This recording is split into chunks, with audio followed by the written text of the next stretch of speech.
Hey, hello everyone. Welcome back to my channel. Let's learn with Lizzie. Today we are diving deep into one of the most reflective and thought-provoking poems in your CBSE Class 12 syllabus, Keeping Quiet by Pablo Neruda. Let's explore the meaning behind each line and the powerful literary tools the poet uses to leave us thinking long after we have read the last word of the poem. About the poet, Pablo Neruda, a Nobel laureate from Chile, was not just a poet, but a voice of revolution, love, and humanity. His poetry touches on themes of injustice, politics, nature, and self awareness. In Keeping Quiet, he asks us for a radical act just be still, be silent, and allow ourselves to truly reflect. Basically, the central idea of this poem is to advocate silence and stillness to foster self awareness and universal peace. It encourages introspection over impulsive actions and promotes unity beyond boundaries of race, language, and nationality. Let's begin with silence. Now we will count to 12 and we will all keep still. Here, counting to 12 could represent the 12 hours on a clock or the 12 months in a year, a full cycle. This is an invitation for everyone on planet Earth to pause just for a moment. For once on the face of the earth, let's not speak in any language. Let's stop for 1 second and not move our arms so much. Neruda asks us to forget our languages, those barriers that divide us and stop all actions, especially violent or restless movements. Here, the phrase not move our arms so much symbolizes a global pause for war, industry, and chaos. Notice the alliteration in will and the symbolism of the number 12. Now, moving on to an exotic moment of peace, it would be an exotic moment without rush, without engines. We would all be together and in a sudden strangeness. Imagine that a world without noise or urgency. It would be unfamiliar, it would be exotic, as the poet calls it. We would all feel a shared, beautiful stillness. This is the power of juxtaposition, togetherness in quietness. Fishermen in the cold sea would not harm whales, and the man gathering salt would look at his hurt hands. The poet shifts from collective silence to individual awareness. Here, the fisherman refrains from harming marine life. The salt gatherers notice his hurt hands, a symbol of human suffering, labor, and neglect. This imagery reminds us how modern life distances us from nature and ourselves.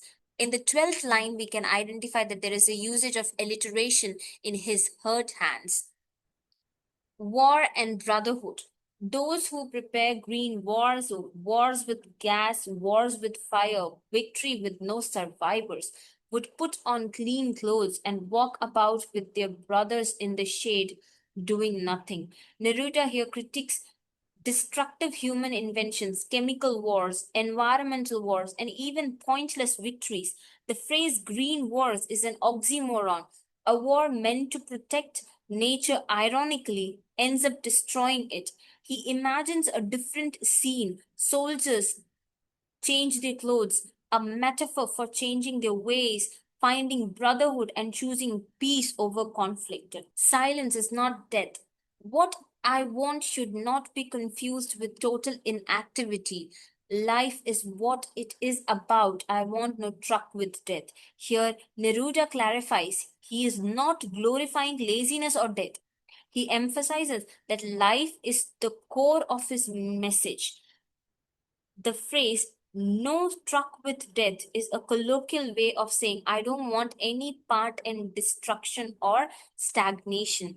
If we were not so single minded about keeping our lives moving and for once could do nothing, perhaps a huge silence might interrupt this sadness of never understanding ourselves and of threatening ourselves with death.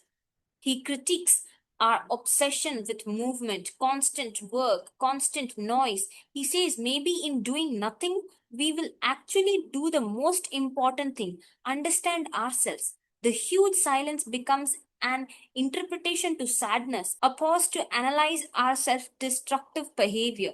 Here, silence is personified as a healer, not an emptiness.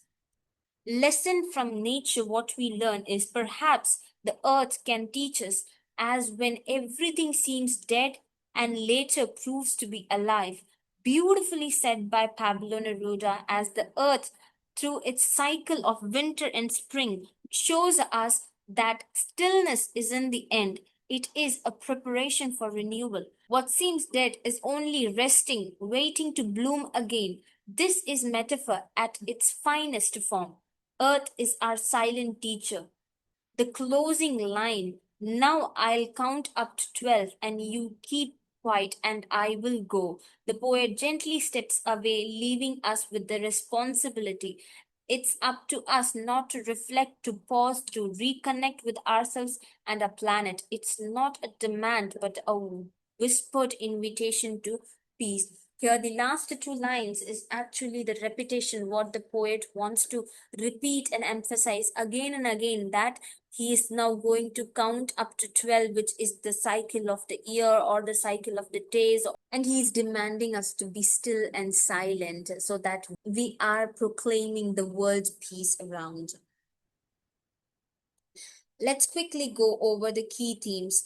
First comes peace and stillness, self introspection over impulsive actions, brotherhood beyond borders, environmental awareness, the power of pausing in a chaotic world, the environmental and self awareness, non violence and reflection over actions. Finally, Pablo Neruda doesn't shout to be heard. He simply asks us to be quiet. And in that quiet, perhaps we will finally start listening to ourselves, to each other, and to the earth. So take a moment, pause, and just keep silent. Now, moving on to personal responses or reflection. How did the poem make you feel? Do you agree that silence can bring peace? What do you understand by doing nothing? And finally, moving on to some exam preparation tips. Focus on the poetic devices, prepare line by line explanation, practice value based questions, and be ready for theme based long answers. If this video helped you understand the poem better, give it a like and share it with your classmates. Subscribe for more literature lessons that make poetry come alive. Comment below what line from this poem resonated with you the most. See you in the next video. Until then, keep reading, keep reflecting.